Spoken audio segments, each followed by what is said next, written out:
Ujambo na karibu. Langu jina ni Maskini Msomi na hii ni Maskini Msomi TV. Lengo langu kuu ni kuhakikisha kwamba unapata uhondo kamili ambao unatokea ndani na nje ya nchi.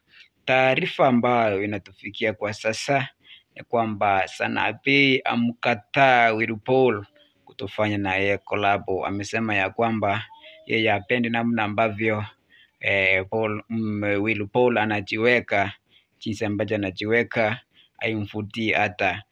Sanaipei alikuwa na ya kusema, alisema ya kwamba nilimkataza Willy Paul, sio size yangu, siwezi fanya kolabo na yeye. Mimi huangalia vyenye msanii anajibeba kabla nifanye kolabo na yeye.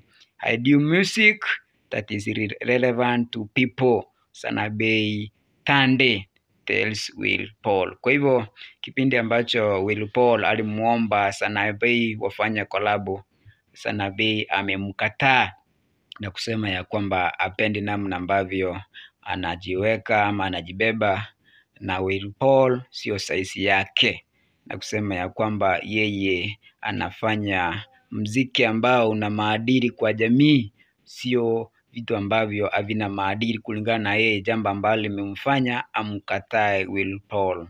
Langu jina ni Maskini Msomi na hii ni Maskini Msomi TV. Kuwa na siku njema.